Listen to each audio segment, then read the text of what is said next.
Very good evening, everyone. I am Saurabh Shukla. I am again welcoming to all of you in this Mahamanthan live session number 2. And from my side, I just want to say a ton of thanks to all my viewers who watched our session number 1 related to online education system, related to online portal systems, related to online education system in the next 5 years in India with Gagandeep Sharma sir. But now, today, our topic is very, very sensitive. Today, we are going to discuss one of the most silent, burning issue of our country in the 2 to 3 different corners of India. Anybody can guess it? Anybody can guess it? क्या कोई guess कर सकता है? Yes, I'm seeing that. So many persons guesses absolutely correct. It's all about farmers' protest. It's all about farm bills, myths and fact. And to be honest, for me, like teacher, it's a very different and excitement-based topic for me. Literally, I don't know about the farm bills. So for this mega discussion, I just want to welcome one of the most important person in my life, one of my mentor, Atul Shukla sir, one of the best educator of economics in all over the India. So welcome Atul sir for this mega discussion topic of farm bills. Thank you. Yeah. Welcome sir once again from my bottom of my heart related to farm bills discussion. Atul sir has more than 25 years of teaching experience in different reputed schools and organizations of India. And I am very happy that Atul sir is here. He is also a co-founder of this Bio Manthan, or you can say the Mahamanthan show. And आज हम यहाँ पे Atul sir के साथ जो discuss करने जा रहे हैं, वो मेरे लिए और मेरे साथ मेरे जैसे बहुत सारे ऐसे व्यूवर्स के लिए एक ऐसा टॉपिक है जो उनके लिए बहुत ज्यादा सोचने का भी विषय है. So Atul sir, over to you. And personally, मैं आपसे सबसे पहला क्वेश्चन अतुल सर यही पूछना चाहूंगा कि exactly what is a farm bill? Which I am seeing that from the last many months, so many kisans, so many farmers are doing the protesting themselves with their families and all. So exactly, Atul sir, what is actually about this farm bill? Thank you so much, Saurabh, for inviting me here. First of all, you just spoke that I have 25 years and more of experience in this teaching area. So more precisely, I am just correcting. It's a 24 years I'm going to complete on 21st. Okay, it's very close to past 25 years. In the 25th year. That's great. Okay, so farm bill, actually, you see, it has been in discussion in the month of January. You would have seen on 26th of January what happened in India. ठीक है, anger है किसानों का, किसानों की income इतने सालों से नहीं बढ़ी है, उनकी स्थिति में परिवर्तन नहीं आ रहा है, डर है उनके अंदर. तो हो सकता है हमारे इस सेशन के माध्यम से भी कुछ इंफॉर्मेशन लोगों तक पहुंचे. I am not saying that I am an expert. Right. But I've been reading to the various economists. I've been listening to the people. I've been discussing to the farmers. Even the school where I'm teaching, most of the students, they belong to rural area. Right. तो मैं उनके parents से भी discuss करता था कि आपके जिंदगी में इससे क्या परिवर्तन आएंगे, अगर ऐसा हो जाए तो क्या होगा. Even if you ask me, when I was teaching rural development chapter, class 12th Indian economic development में एक टॉपिक है rural development, तो मैं बच्चों को बोलता था कि बच्चों ये जो टीचिंग है चल रही है, जिस दिन मुझे लगा कि नहीं अब शायद वो एनर्जी नहीं बचेगी जिससे मैं आप लोगों के साथ इंटरेक्ट कर सकूं, तो फिर I will switch over to farming. And farming में करना क्या है मुझे, फार्मिंग में सिंपली, एंड फिर मैंने उनको बोला कि फार्मिंग का मतलब आप ये मत समझना कि मेरी इनकम 1 रुपए भी कम हो जाएगी. I will earn the same amount which I am earning today with this profession. And by the way, by God's grace, it's something better. And so how that would happen? तो मैं उनको खुद ही बोलता था कि बेटा देखो, मैं क्या है, मैं wheat grow करने नहीं जा रहा, मैं rice grow करने नहीं जा रहा. I will grow what? Which is rare, one thing which my soil allows me to do. And for that, I'm not going to sell it in the market, in the local market. मैं laptop पे बैठूंगा, एक room बनाऊंगा, वहां laptop पे बैठूंगा, मैं explore करूंगा कि मेरे सॉइल की क्वालिटी क्या है, सीड्स कहाँ से मिलेंगे, and everything I will manage, and accordingly I will produce the crop. And then उस क्रॉप की मार्केटिंग भी मैं ऑनलाइन करूंगा। अगर मेरी market, let's say I am sitting in UP and मेरी मार्केट तमिलनाडु में ज्यादा है, कर्नाटका में ज्यादा है, and forget about Tamil Nadu and Karnataka, if it is more in US and Pakistan and Bangladesh, why not selling the produce their. तो फिर जब ये फार्म बिल आया और इसमें मुझे उतनी जानकारी नहीं थी, मैंने उसे बाद में पढ़ा, फिर मुझे पता चला कि नहीं, फार्मर्स के लिए तो अपने स्टेट के बाहर सेल करना अलाउड नहीं है, उनको नियर बाई मंडीज में जाकर के ही ट्रेडर्स के साथ नेगोशिएट करके चीजों को सेल करनी पड़ती हैं। ठीक है, गवर्नमेंट ने कुछ क्रॉप्स पे लाइक 24 एग्रीकल्चरल क्रॉप्स हैं, उन पे एमएसपी डिसाइड किया, उस पे सेल होती हैं, लेकिन इतना एक्सप्लॉयटेशन उन मंडीज में होता है कि मैंने इसके बारे में भी पूछा, तो 1900 कुछ रुपए का पर क्विंटल गेहूं मंडी में बिकना चाहिए एमएसपी पे, और वहां पे जाते हैं तो उनकी क्वालिटी को खराब बता करके, ग्रेडिंग को खराब बता करके अंडर वे करते हैं। अभी very recently I talked just 4-5 days back, उनको अंडर वे करते हैं, और अंडर वे करने के बाद मान लो 1 क्विंटल है तो उसको बताया 90 किलो है, और ग्रेडिंग को बता देते कि नहीं पुअर क्वालिटी है, तो जो प्राइस मिलना चाहिए वो नहीं मिलता। अभी भी बहुत ज्यादा एक्सप्लॉयटेशन है। लेकिन फिर भी मैं इसको थोड़ा सा, फार्म बिल क्या है, पहले क्या प्रोसेस चलता था, अब इसके प्रोस एंड कॉन्स क्या है, फार्मर्स प्रोटेस्ट क्यों कर रहे हैं, just I want to give you a brief idea. I am going to present you some inputs regarding that. Because sir, when we personally thought about this topic, the best person in my mind, वो सबसे पहला नाम आप ही था, क्योंकि मैं personally जानना चाहता था, और मेरे जैसे बहुत सारे व्यूवर्स जानना चाह रहे थे कि ये एक्चुअली इतना ज्यादा आंदोलन, इतना ज्यादा प्रोटेस्ट क्यों हो रहा है, ऐसा क्या गलत है इस बिल में जो इतने सारे किसानों को गलत लग रहा है। सही बात है, किसानों के अंदर भी क्यों इतना गुस्सा है, फिर वो सारी चीजें हैं। तो I am presenting the slide. Okay, I hope it's visible to you, Mr. Saurabh. Yes, sir. Now it's visible, sir. Okay.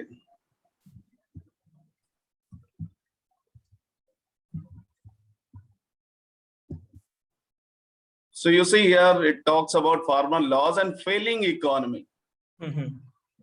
What it is having the impact on our economy, definitely कहीं ना कहीं इतना protest हो रहा है, Singhu border पे बैठे हुए हैं, इधर गाजीपुर बॉर्डर पे बैठे हुए हैं, तो नुकसान तो है, तो उसके बारे में भी हम कुछ डिस्कस करेंगे यहाँ पे। Firstly, what are these protest?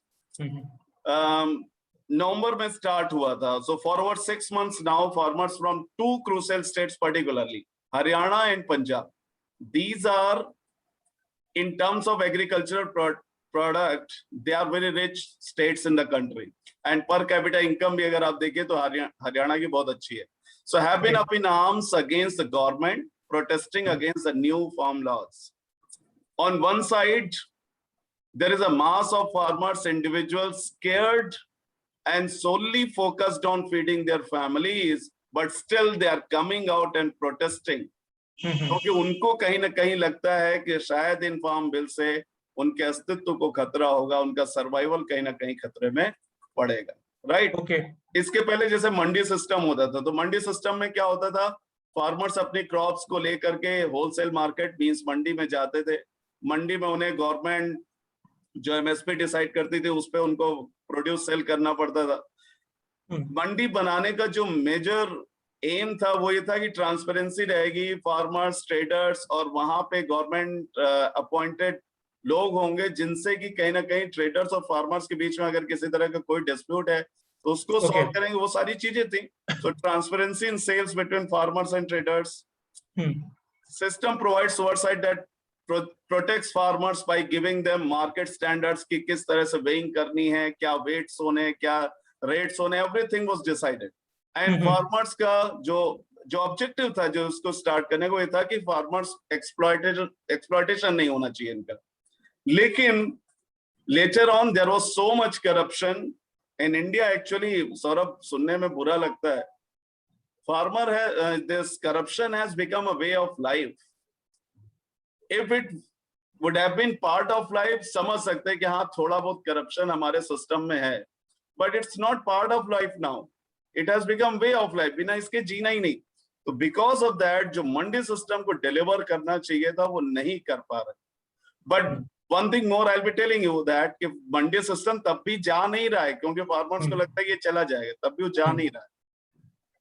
So what do India's new farm laws do? Farm laws कर क्या रहे हैं? Firstly, make it easier for farmers to bypass government regulated markets. ये मंडी है, इनको bypass करके अब उनके लिए कोई compulsion नहीं है कि यहीं पे आकर के अपने प्रोड्यूस को सेल करना है. They can sell it directly to the buyers. जैसे मैंने अपना एग्जांपल दिया कि अगर मैं एग्रीकल्चरल प्रोडक्शन में इन्वॉल्व हुआ, so definitely I'll be making good amount of money and I'll not be going to the mandis. I'll be talking to the buyers directly.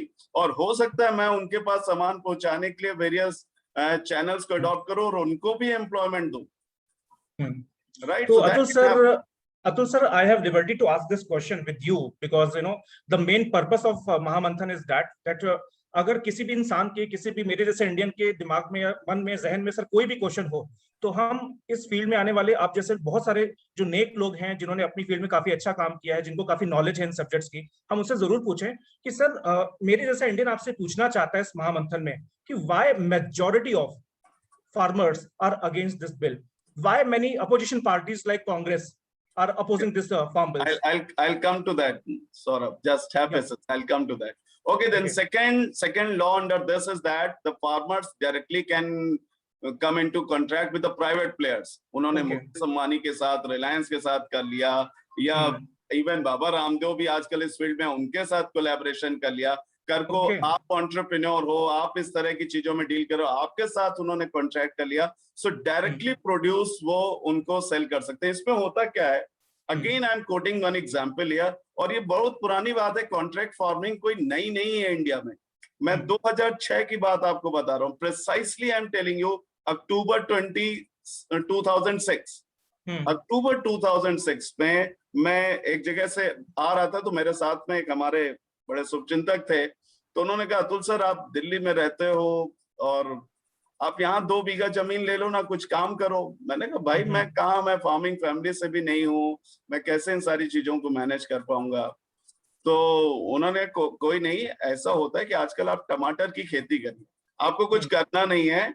Contract farming का ही उन्होंने समझा कि आपके साथ कंपनी कॉन्ट्रैक्ट करेगी, वो आपको सीड्स देगी, आप वहां पे आपको टेक्नोलॉजी देगी, सब कुछ इनपुट्स वो प्रोवाइड कराएंगे.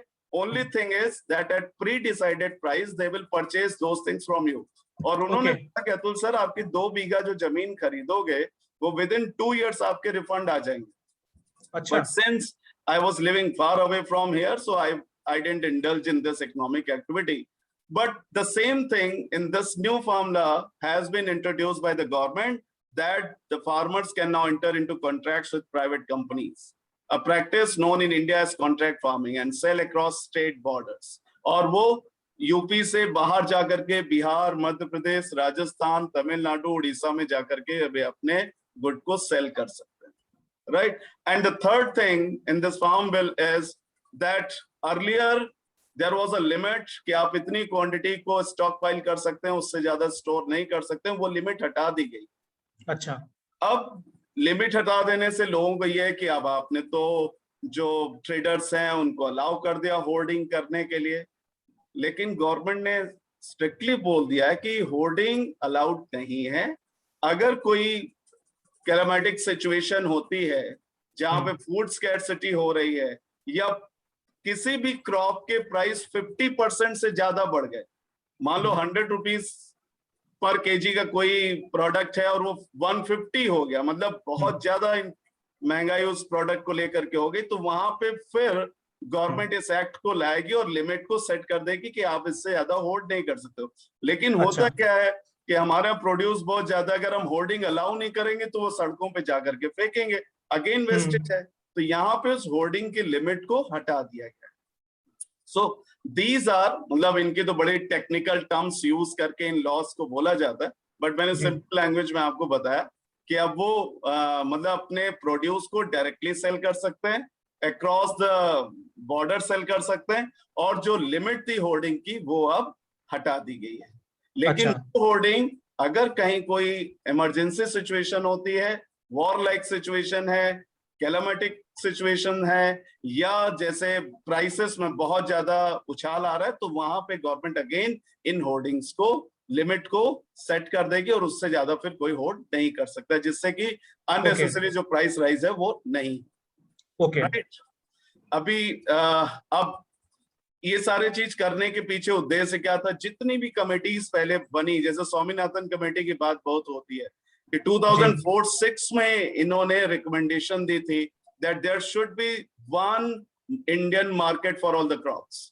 जैसे जीएसटी है, अब पूरे कंट्री के अंदर एक टैक्स सिस्टम है। सिमिलरली यहाँ पे भी था कि जब हम एक कंट्री में रह रहे हैं तो यूपी के बंदा बिहार में नहीं सेल कर सकता है, राजस्थान में नहीं सेल कर सकता, तो ये नहीं होना चाहिए। There should be single Indian market, ये रिकमेंडेशंस थी। तो गवर्नमेंट ने उन्हीं को लगभग फॉलो किया। सो इसमें था कि पर्पस बिहाइंड डीरेगुलेशंस क्या था? To make agriculture procurement more efficient, to let the farmers find the best prices for their produce, so that farmers can sell anywhere they choose, and contract farming that offers an assured stream of income. Farmers के साथ सबसे ज्यादा दिक्कत ये होती है कि उन्होंने क्रॉप ग्रो की, उनको पता नहीं होता है कि कल को उनके क्रॉप का प्राइस क्या होगा। अभी कुछ साल पहले की बात है, गुजरात के अंदर आलू के दाम 1 रुपए से नीचे चले गए थे। मतलब जितनी उनकी ट्रांसपोर्टेशन कॉस्ट आ रही थी मंडी तक लाने के लिए, वो भी रिकवर नहीं हो रहा था, तो उन्होंने वो सड़कों पे फेंक करके चले गए। That was the situation. Hoarding allowed नहीं थी कि आप उससे ज्यादा क्वांटिटी रखो। So that was the problem faced, right. तो यहाँ पे कॉन्ट्रैक्ट फार्मिंग अलाउ किया गया। अब इसमें बड़े बड़े कॉर्पोरेट्स आएंगे, वो उनको टेक्नोलॉजी अवेलेबल कराएंगे और वो उनको प्री अश्योर्ड प्राइस कि आपका, जैसे टमाटर की मैं बात करूं कि टमाटर आप ग्रो कर रहे हो, मार्केट में प्राइस कुछ भी हो, 10 रुपए किलो होगा, नहीं मतलब आपको अगर मान लो 30 रुपीज पे डिसाइड हुआ 30 रुपीज पे खरीदेंगे तो 30 रुपीज पे खरीदेंगे। मार्केट में 10 रुपए है तो भी आपको नुकसान नहीं है। अगर मार्केट में 50 रुपए होगा तो भाई सिंपल चीज है, जो रिस्क लेगा वो थोड़ा बहुत तो गेन उसको होता ही है। लेकिन आपको ये पता है कि बहुत ज्यादा राइज होने के चांसेस होते नहीं। तो किसानों के लिए मुझे लगता है ये ज्यादा नेगोशिएबल कंडीशन है, अच्छी कंडीशन है, उन्हें जाना चाहिए। अगर मैं होता तो मैं शायद जाता, और मैं आगे आने वाले 4-5 साल में शायद मैं इस फील्ड में आऊं, and I will definitely be following all these things. Then because जितना अतुल सर हमने सुना है अभी तक कि government is very serious about the farmers growth, जितना मतलब बिकॉज टू बी ऑनेस्ट मैं पॉलिटिक्स में बहुत ज्यादा मुझे इन्फॉर्मेशन नहीं है, बट जितना मैं देखता हूँ, जितना उनके बारे में गवर्नमेंट के बारे में पढ़ता हूँ, तो अक्सर मुझे ये पता चला कि government is very serious about the farmers growth, their families and all.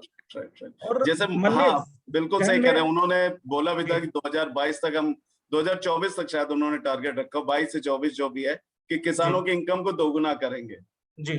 सो मेरे हिसाब से, मैं इकोनॉमिक्स का बच्चा हूं तो मैं तो थोड़ी बहुत स्टडी करता हूं, पढ़ता हूं, मेरा कोई पॉलिटिकल एंगल नहीं है जी।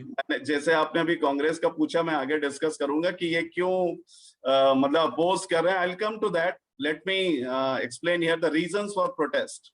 ओके, सो फार्मर्स को एक मिसकंसेप्शन है कि मंडी सिस्टम चला जाएगा तो फिर वो किसके साथ ट्रेडिंग करेंगे, किसको सेल करेंगे प्रोड्यूस, तो इसलिए वो प्रोटेस्ट कर रहे हैं। फार्मर्स को ये मिसकंसेप्शन है कि एमएसपी खत्म हो जाएगा, गवर्नमेंट यहां से विड्रॉ करना चाहती। गवर्नमेंट अब नहीं चाह रही कि वो मिनिमम सपोर्ट प्राइस दे, न्यूनतम समर्थन मूल्य किसानों को उनकी क्रॉप के लिए दे। तो ये उनको डर है, राइट। उनको लग रहा है धीरे धीरे गवर्नमेंट के जो सपोर्ट है एग्रीकल्चर सिस्टम के लिए वो चला जाएगा, तो वो इसलिए अपोज कर रहे हैं, राइट। लेकिन यहाँ पे गवर्नमेंट क्या कह रही है? गवर्नमेंट की अगर हम बात कर रहे हैं, so government says that it is the major reforms in the agriculture sector, and ये जो मिडिल मैन है जिनको हम आड़तिया बोलते हैं, arhtiya they are making good fortune. उनके पास तो बहुत पैसा है, करोड़पति हैं, अरबपति हैं, इनमें से कई सारे। मैं पॉलिटिशियंस का नाम नहीं ले सकता, but they are also very much indulge into this kind of activities. तो वो अपोज कर रहे हैं। मुझसे बड़े पुराने कि अपनी प्रोडक्ट को कहीं पे भी सेल करें जी, राइट। और गवर्नमेंट ने एश्योर किया है कि मिनिमम सपोर्ट प्राइस का जो कुशन इनको फार्मर्स को दिया गया वो कहीं से जा नहीं रहा है। They should not at all worry about it. Right, mandis कहीं नहीं जा रही हैं, but still farmers are being, you can say farmers उस कम्युनिटी से आ रहे हैं, बेचारे शायद उनके पास उतनी इंफॉर्मेशन नहीं है, उतना नेटवर्क उनका नहीं है, उनको समझाने वाले भी हम ही लोग हैं, हम लोग जाते हैं, और कुछ इसमें वेस्टेड इंटरेस्ट कुछ पार्टीज का है जिन्होंने शायद उनको मिसलीड किया हुआ है, इसलिए वो सड़कों पे आज प्रोटेस्ट कर रहे हैं, राइट। तो गवर्नमेंट का व्यू तो ये है कि भाई एमएसपी नहीं जा रही। हमारे जो कृषि मंत्री हैं मिस्टर नरेंद्र सिंह तोमर, उन्होंने बोला कि अगर आपको लिखित में चाहिए तो मैं लिखित में दे दूं कि एमएसपी कहीं नहीं जा रही, मंडी कहीं नहीं जा रही, बल्कि आपको ज्यादा ऑप्शंस प्रोवाइड करे जा रहे हैं। अगर आपको लगता है मंडी में ज्यादा प्राइस मिलेगा, गो टू मंडी। अगर आपको लगता है कि MSP is better for you, go and sell it at MSP. But if you are able to get more money in the open market, why not getting more? अगर तो Atul sir, आपने एक जो अभी बड़ी इंपॉर्टेंट बात बोली कि जैसे लोगों को मिसलीड किया जाता है, तो यहाँ पर मेरी एक बात मैं आपसे पूछना चाहूंगा कि जब ऐसे प्रोटेस्ट होते हैं सर, तो I have seen in the media, I have seen in the TV coverages and all that thousands are boys, thousands of old persons are there in the road show. तो sir, उनमें से कितने ऐसे लोग हैं जिनको सच में इस बिल के बारे में पता है? कितने लोगों को ऐसा पता होगा ग्राउंड लेवल पे कि सच में इसमें बिल में है क्या क्या, जिसकी वजह से वो प्रोटेस्ट करने आए? आपका क्या मानना है इस पर? सौरभ, आपने तो बिल्कुल नब्ज पकड़ ली। आप अगर इंडिपेंडेंट मीडिया होते तो एक अच्छी रिपोर्ट तैयार कर पाते। कई सारे मीडिया हाउसेस ने जो किसान प्रोटेस्टर्स हैं उनसे पूछा भी कि आपको फार्म बिल्स के बारे में पता है, आपको किसने इसके डीमेरिट्स या मेरिट्स बताई हैं, तो उनको कहीं कोई क्लू नहीं है। बट इन्होंने बोल दिया और उसकी वजह से वो सड़क पे हैं। तो कई बार इंडिया में ये होता है कि भीड़ चलती है। उनमें से 80% प्रोटेस्टर्स को एमएसपी का फुल फॉर्म तक नहीं पता होगा। बिल्कुल नहीं पता होगा, बिल्कुल नहीं पता होगा। They are the protesters in this road show. Right. So we have seen the versions of protesters कि उनके क्या डर हैं, and we have seen what government is saying. Now come to the economist. Okay. अब economics में भी सौरभ यहाँ पे भी बड़ा डिवाइड है। अब हमारे जैसे लोगों के लिए तो बड़ा रिसर्च का वर्क हो जाता है, बड़ी स्टडीज करनी पड़ती है कि क्या सही है क्या गलत है। जैसे अब कुछ हैं जिनको बड़ा अपोज करना है गवर्नमेंट को, कुछ हैं जो गवर्नमेंट के ब्लाइंड सपोर्टर हैं। तो हमारे लिए तो दोनों वर्जन सही नहीं है, क्योंकि फिर तो ट्रुथ आ ही नहीं पा रहा ना सामने जी। तो हमें तो असलियत बताओ ना कि असलियत क्या है, सही क्या है। तो उसको मैंने थोड़ा सा एक्सप्लोर करने की कोशिश की है। वैसे मैं यहाँ पे आपको बताऊं, अरविंद पनगड़िया जब नीति आयोग बना था, national information for transforming India, planning commission was renamed as like this. तो ये इसके वाइस चेयरमैन थे, फर्स्ट वाइस चेयरमैन।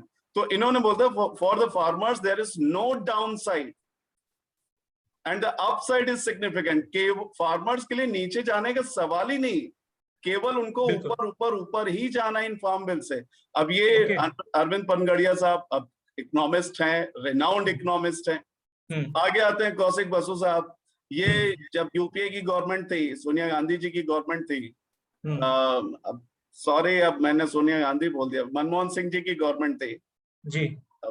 अब ये तो खैर छुपा हुआ किसी से नहीं है किसकी गवर्नमेंट थी। तो फॉर्मर चीफ इकोनॉमिस्ट हैं ये वर्ल्ड बैंक के, और ये गवर्नमेंट ऑफ इंडिया के चीफ इकोनॉमिक एडवाइजर थे मनमोहन सिंह साहब की गवर्नमेंट में, वेरी रिनाउंड इकोनॉमिस्ट। तो इनका कहना क्या, इन्होंने ट्वीट किया था, मैं उसको कोट कर रहा हूँ। I have now studied India's new farm bills and realized they are flawed and will be detrimental to farmers. Our agriculture regulation needs change, but the new laws will end up serving corporate interests more than the farmers. Hats off to the sensibility and moral strength of India's farm. तो इनका कहना ये कि corporates को ज्यादा help करेगा। अरे भाई, corporates को हमने 1991 में जब हमने इकोनॉमिक रिफॉर्म्स किया था तब भी बड़ा प्रोटेस्ट हो रहा था। तब यही डॉक्टर मनमोहन सिंह साहब ने ही इकोनॉमिक रिफॉर्म्स लेकर के आए थे, और आज उसके लिए उनको अप्रिशिएट किया जाता है। PV Narasimha Rao had given him the free hand कि mister Singh, you just go ahead with the reforms, right? अब तो उस टाइम पे भी बड़ा शोर मचा था, इनका विरोध हो रहा था, और आज उसकी वजह से इंडिया की पोजीशन बढ़ी है। इसको Correct. हमें मानना पड़ेगा। यस, किसी भी प्रोग्राम के नेगेटिव्स भी होते हैं, तो कुछ नेगेटिव्स हैं, but there are more positives than the negatives. तो अभी यहाँ पे अब उन्हीं के चीफ इकोनॉमिक एडवाइजर हैं, वो शायद इस पे सेंसिबिलिटी नहीं देख रहे हैं। अब उनकी पॉलिटिकल कंपल्सन्स होंगी, that's another thing. Now I'm coming here to Mr. Abhijit Banerjee. He has recently got Nobel Prize in Economics Sciences. And here he says what? He has been very much, यहाँ पे एक point note करिएगा Saurabh ji, he has been very critical to the Modi government. Okay. और इनका कहना क्या है? I'm very much a supporter of reforms. I have no doubt that we need to reform. I'm all in favor of some version of reform. I think the government is right in thinking that reform is needed, and that some version of reform will eventually have to be called on. मतलब करना है, उसके बिना किए अगर हम सोचें, भारत की जो 50% जनता जो अभी भी फार्मिंग पे इन्वॉल्व है, हम उसका उद्धार नहीं कर सकते। लेकिन इन्होंने जो बाद में बात बोली, जो मुझे भी काफी हद तक सही लगती है, I'm not sure if farmers will lose out. उनको नहीं लगता कि फार्मर को कोई नुकसान है। What I'm sure of is that they feel they will lose out. उनको लगता है कि वो कुछ खो देंगे। I think that they might be wrong, but then why are they fighting? Because they feel scared. क्योंकि वो डरे हुए हैं। उनकी इनकम इतने वर्षों में कभी कुछ बढ़ी नहीं। इतने सारे रिफॉर्म्स के, मतलब जो भी चेंजेस लाया गया, मंडी सिस्टम लाया गया, MSP लाया गया, कितना MSP से लोगों को फायदा हो रहा है। मैंने अभी आपको एग्जांपल दिया, 1900 रुपए का प्रति क्विंटल गेहूं किसान मजबूर होता है 1500-1600 रुपए में बेचने के लिए। तो किसान डरा हुआ है, किसान को इन लॉस से लग रहा, और कुछ लोग उसको डरा रहे हैं कि नहीं भाई ये काला कानून है। तो इसलिए शायद अभिजीत बनर्जी का कहना यह है कि शायद गवर्नमेंट को और बेटर तरीके से एड्रेस करना चाहिए। रिफॉर्म्स में कोई प्रॉब्लम नहीं, right? Okay sir, Atul sir, ground situation पे एक और मेरे दिमाग में क्वेश्चन आ रहा है, एंड अगर आप इजाजत दो तो मैं आपसे जरूर पूछूं। Sir, go ahead. Atul sir, from last 7 months I'm giving my lectures from Uttar Pradesh, right?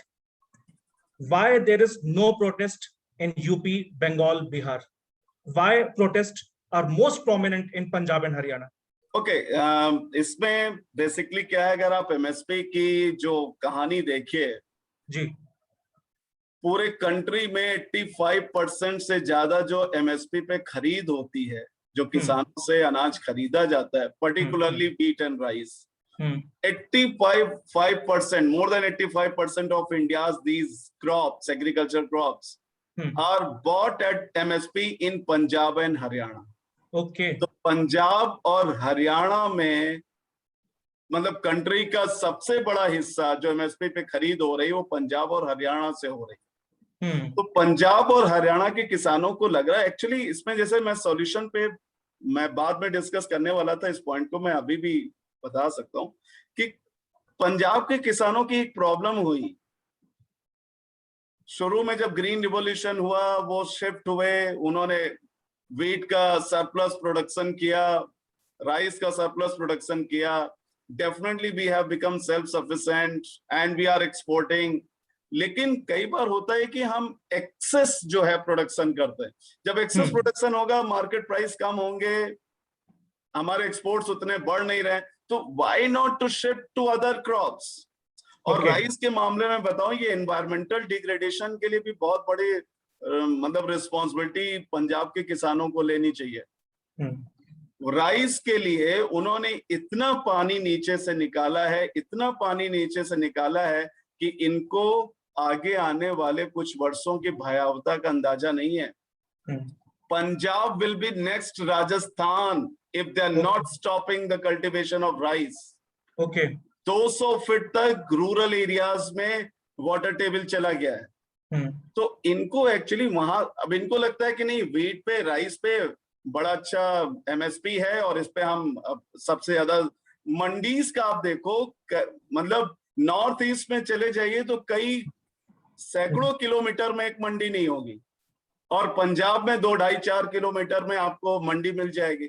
तो वहां पे वही सिस्टम स्ट्रांग है, वहां पे सेल ज्यादा होती है, इसलिए उनका प्रोटेस्ट ज्यादा है कि शायद उनका हक मारा जा रहा है। और जब बाहर के लोगों को अलाउ करेंगे कि आप यहाँ सेल करो वहां सेल करो, तो हो सकता है कि बाहर के स्टेट से पंजाब में चीजें सस्ती आ जाए। तो इस तरह के कुछ फियर्स उनके मन में है, इसलिए वो प्रोटेस्ट कर रहे हैं।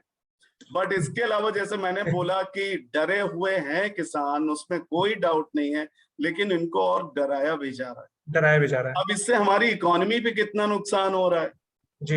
इकोनॉमी पे आप बॉर्डर पे बैठे हुए चीजों का आवागमन रुक चुका है, टोल्स पे गाड़ियां नहीं जा रही हैं, बहुत सारे नुकसान है। ट्रांसपोर्ट, अब ट्रांसपोर्टेशन इज अफेक्टेड टोटली। बिल्कुल, ट्रांसपोर्टेशन में क्या, दिल्ली के अंदर कोई सामान आना है पूरा घूम करके आ रहा है, वो सैकड़ों किलोमीटर की डिस्टेंस उसे ज्यादा कवर करनी पड़े, तो वो भी तो ट्रांसपोर्टेशन कॉस्ट बढ़ा रही है। वेजिटेबल का जो ट्रांसपोर्टेशन है वो प्रॉपरली हो नहीं पा रहा है।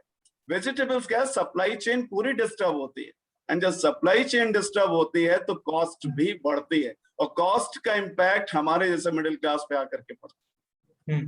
सो like here I have written, there are so many industries which are being affected.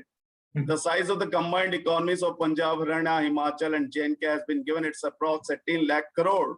But with the ongoing farmers agitation and blockade of roads, toll plazas and railways, economic activities have been severely impacted. और ये textile industries को, auto components को लेकर के, bicycle, sports goods, सबके ऊपर असर डाल रहा है। और ये मेरे पास जो डेटा है ये 31 दिसंबर तक का है। अकॉर्डिंग टू दैट लगभग 70,000 करोड़ रुपए का नुकसान हो चुका था, और आप जोड़िए उसके बाद करीब 5.5 महीने हो चुके हैं, तो कितना नुकसान हो चुका। क्योंकि सर इसीलिए मैंने आपसे इसलिए पूछा, मैंने आपसे इसी वजह से क्वेश्चन पूछा सर, क्योंकि अगर किसानों की बात है तो मतलब आप सब जानते हो कि हम सब की फैमिली के जो एंसेस्टर्स थे, हमारे पास भी सर पैतृक इतने सारे जमीन है, इतने सारे फार्मर्स काम करते हैं सर हमारे अंडर में भी, हमारे परिवार में, मतलब अगर मैं अपने चाचाओं की बात करूं, मामाओं की बात, उनके अंडर में इतने सारे फार्मर्स हैं। सो बस मुझे ये लगता है कि why they are not protesters, वो भी जाकर के अगर कुछ गलत होता तो वो भी रोड पर जाकर के भाई कुछ गवर्नमेंट से कुछ गुहार करें। तो इस वजह से मैंने पूछा कि why only Punjab and Haryana. बिल्कुल सही। अतुल सर, पंजाब और हरियाणा का मैंने तो रीजन आपको दे ही दिया कि क्यों ये प्रोटेस्ट ज्यादा हो रहा है। कुछ इसमें वेस्टर्न यूपी के भी हैं।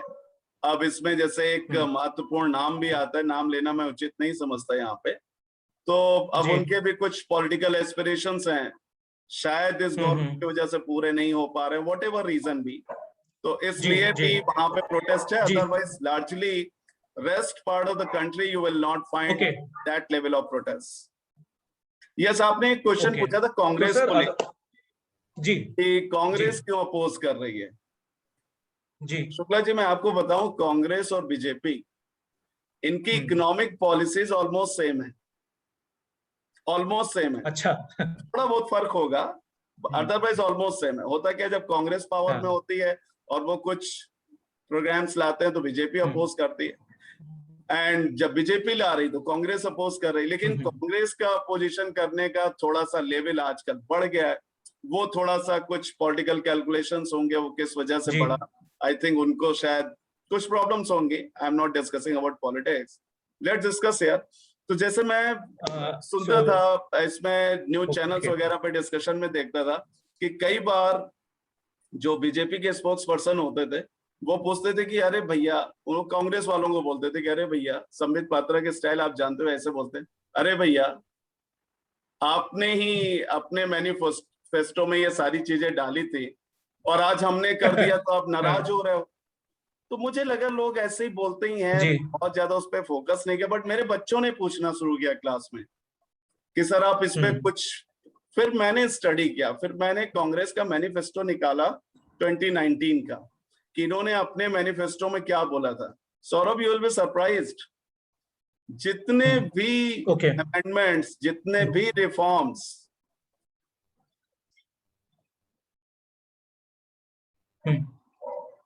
हेलो सौरभ, आप सुन पा रहे हैं हमें?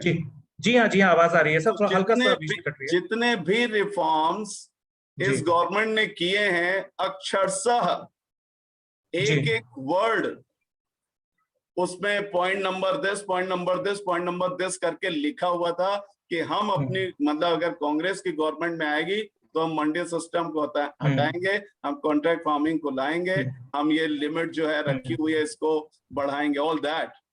तो मुझे लगा व्हाट अ हिपोक्रेसी, जो आपने वादा किया, चलिए आप नहीं आए किन्हीं वजहों से, अगर कोई दूसरी पार्टी आ गई और उसने आपके कार्यक्रम को पूरा कर दिया तो आपको खुश होना चाहिए कि भाई देखो मैंने वादा किया था और ये पूरा कर रहे हैं।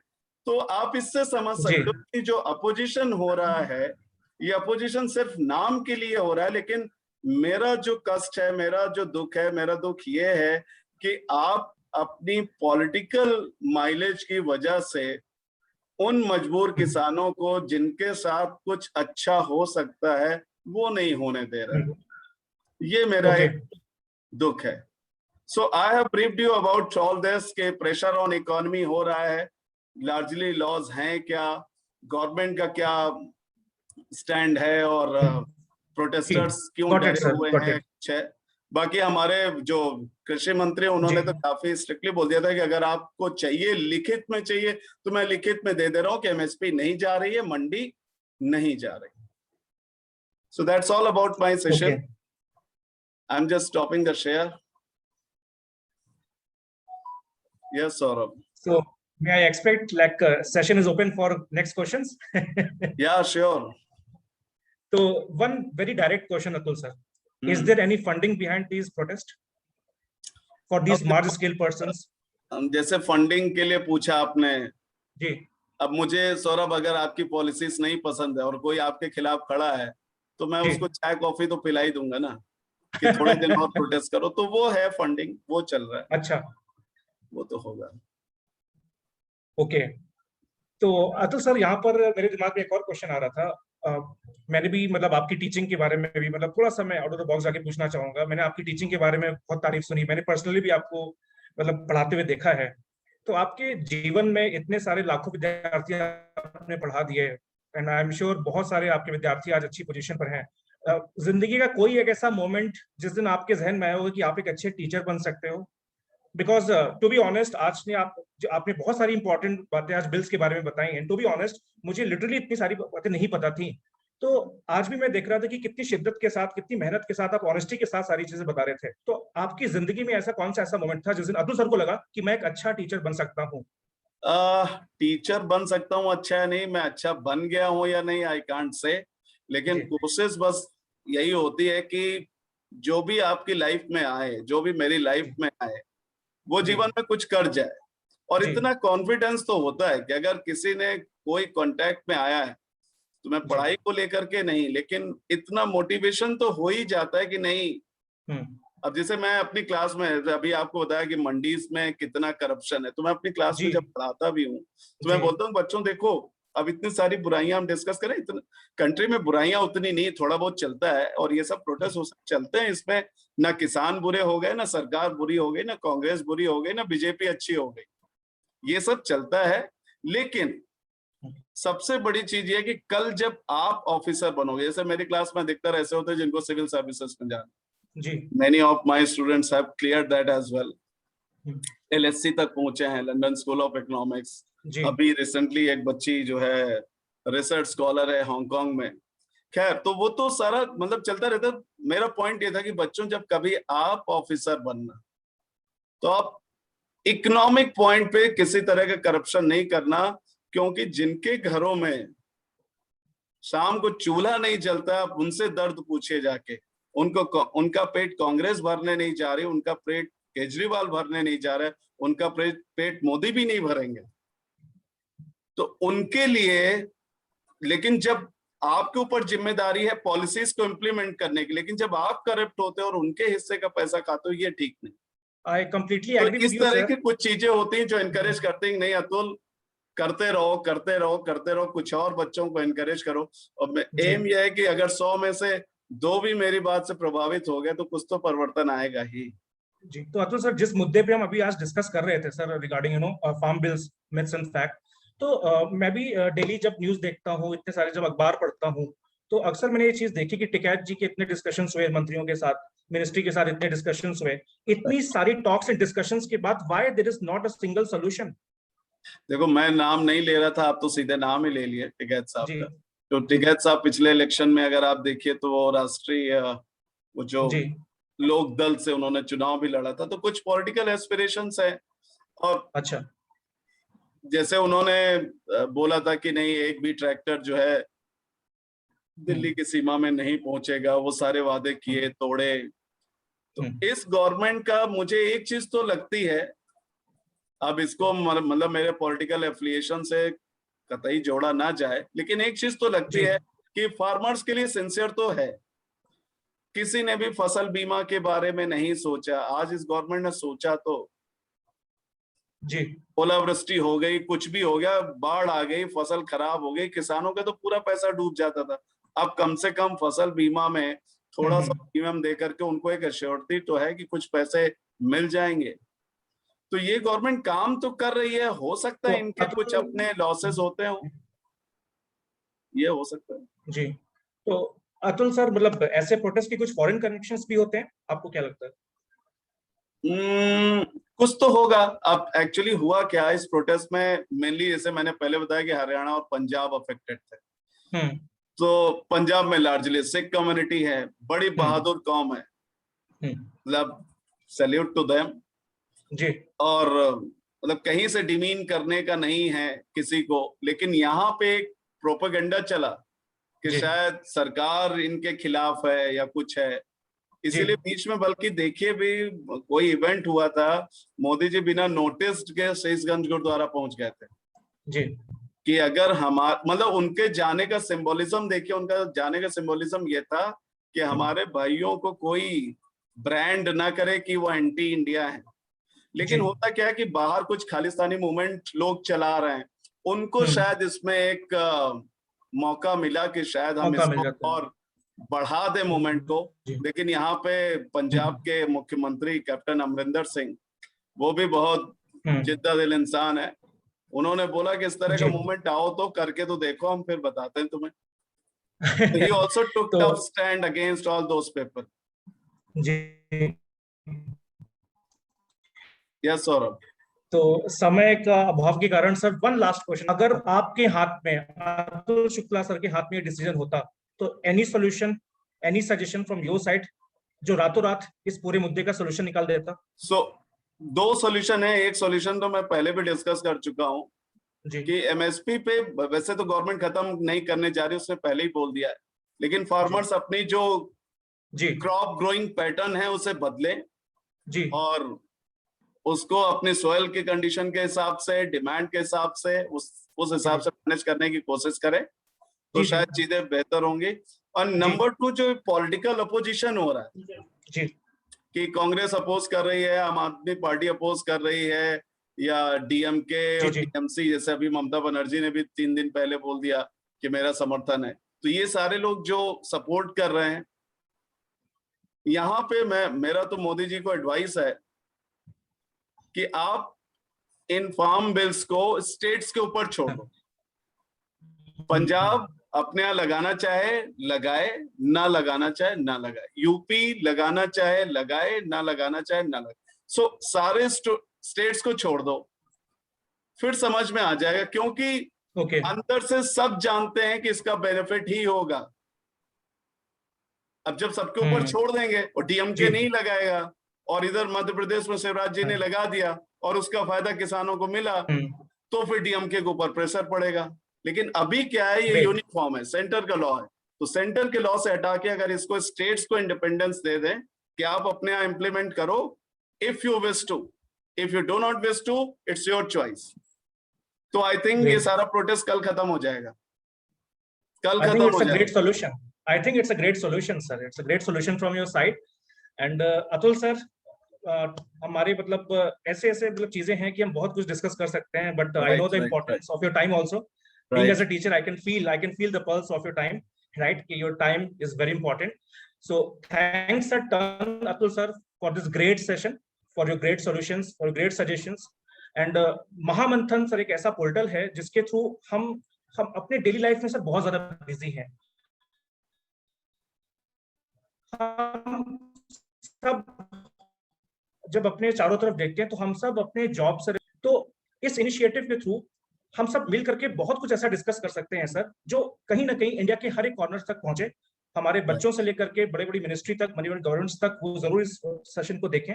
और अगर उनको इसका 0.1% भी कुछ अच्छा लगे तो डेफिनेटली गवर्नमेंट को, लोगों को बिल्कुल बिल्कुल इन चीजों को सोचना चाहिए और उसका एक सोल्यूशन निकाल के देना चाहिए। बिल्कुल सही। तो और मेन चीज यही, जैसे आपने बताया Mahamanthan, Saurabh, you are, I always appreciate your energy level, you are still the same with the same energy and मतलब समाज का जरा सा भी अगर इससे फायदा हो जी, तो इस महामंथन की वाह क्या बात है। so बस इसी सोच के साथ सर हम आप सामने हैं इस वक्त। बिल्कुल, And once again, I'm honored that Atul Shukla sir is here in front of me with this virtual platform. And thanks a ton from my bottom of my heart for this great discussion and for great solutions, great solutions I'm which you equally discussed honored, today. Saurabh. I'm equally honored that I'm sitting with you. Thank you so much for calling me here. Okay, thank you, thank you, Okay, thank you so and thank you much. all viewers. Yeah, thank you so much. Thank you all viewers who are watching this session. And very soon we are meeting with the next topic in the next week. See you.